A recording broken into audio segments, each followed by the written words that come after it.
Welcome to Make the Most of Mailchimp. This is still part 4, and now the topic is teamwork start to finish. Here's the bottom line with sending emails out of Mailchimp. Once you send those emails, they're gone. If you find the mistake after you emailed 2,000 people, you're stuck with it.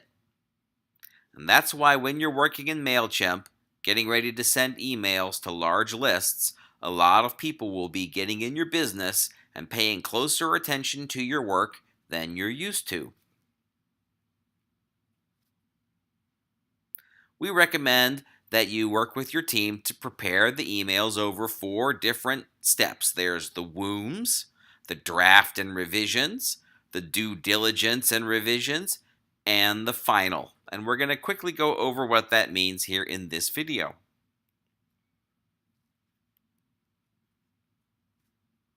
You'll find more information about those in your outreach strategy brief. That's in the message development section, which is under project management. And if you've worked with an outreach strategy brief before, you've seen this chart that lays out the message development steps.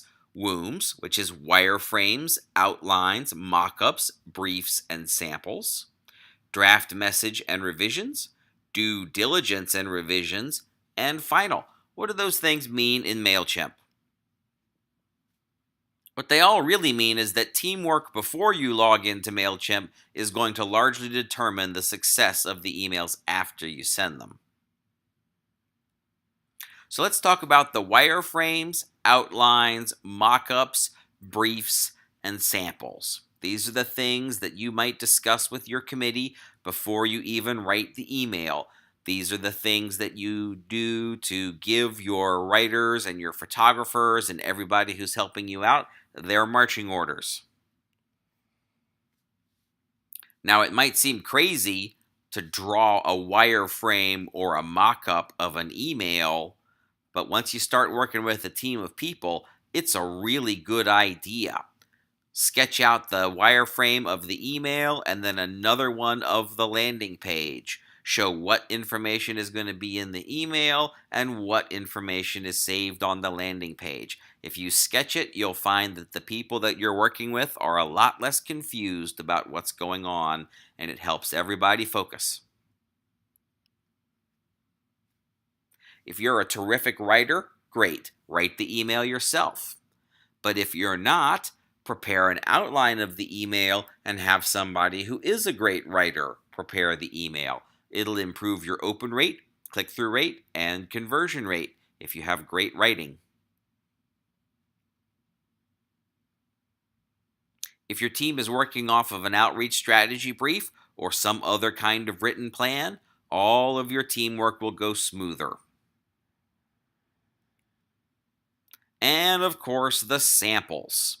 Samples help everybody see something that doesn't exist yet. Samples of emails that you like, that have good writing, that have good photos, that have clever graphic design, that have colors that you like. If there's anything that you can find an email that you like, any aspect of it that you can share, that's going to help you capture what you like for your own email that you send out of Mailchimp.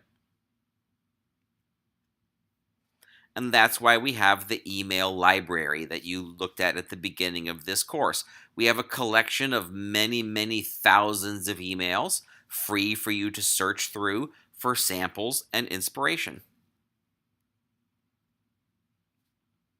Specifications. There are a lot of specifications when you're preparing an email. What's the URL of the landing page? That's an important one. What's a good word count? What's a good readability score? Which list or group or segment are we sending it to? Those are all things, those are all specifications that you need to work out before you start preparing your email. And then comes the draft and the revisions.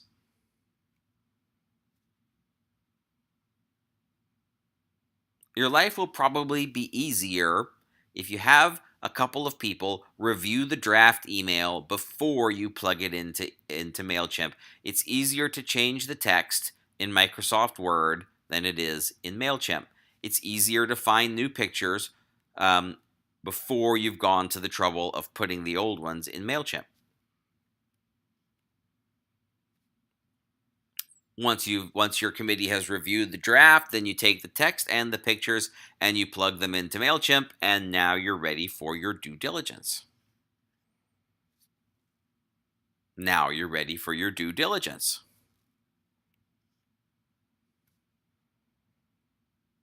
It's really smart to do your diligence because once you send that email, it's gone. Any errors you have to live with them. Mailchimp has a number of built-in testing functions that you can use to check every aspect of your email and make sure it's correct. But the most important one is to send a test email. Send the test email to your review committee, the other people that you're working with, and have them proofread that email, have them check all the links in that email, and have them make sure that the email looks good on their computer and on their phone. Now, Mailchimp also has another really important due diligence feature, and that's the A/B testing.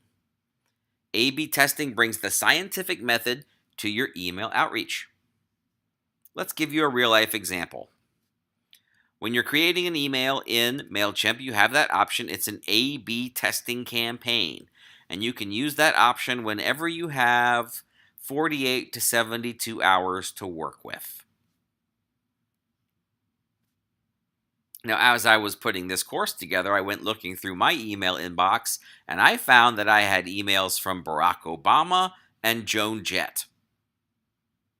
Emails from Barack Obama and Joan Jett. Now, I'm sure that Barack Obama and Joan Jett did not send me those emails, but somebody got their permission to use their name to send me those emails. Now, who's better for an email? Is it Barack Obama or is it Joan Jett? A/B testing can help you find out. So let's do the A/B test. That's what it looks like when you're setting one up in Mailchimp. 10% of my list would get an email from Barack Obama,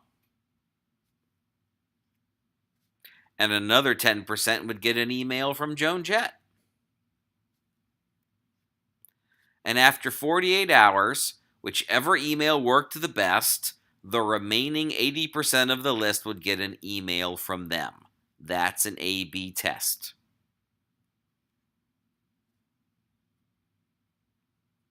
Now, in Mailchimp, you can set up a lot of different kinds of A/B tests. You can run them for many different attributes. You can set up an A/B test for the from name. That's the Barack Obama and Joan Jett question. Everything about the email is the same except for the from name. So you can see if the different from names improve your email performance. You can also set up email subject line tests. Everything about the email is the same except for the subject line. That can tell you which words and which phrases your list is most responsive to. You can set up A/B tests for content. Here's an email with picture number 1. Here's an email with picture number 2. Which one of these emails has the best click-through rate? And then you can even set up A/B tests with the send time. Some of the list get the email at 10 a.m., some of the list gets the email at 11:33 a.m. Is there a difference? The A/B test will tell you. You need about 48 to 72 hours to conduct an A/B test on your Mailchimp emails, and I'd encourage you to work with your project teams to try and have that much time available so you can do an A/B test on the subject line at least almost every time you send an email. And of course, at the end, you have the final. And that's where you push the magic button and you get the high five from Mailchimp and your email is out the door. And hopefully, you'll send that 2,000 emails and you won't find an error later. And that's teamwork, start to finish, when you're working in Mailchimp.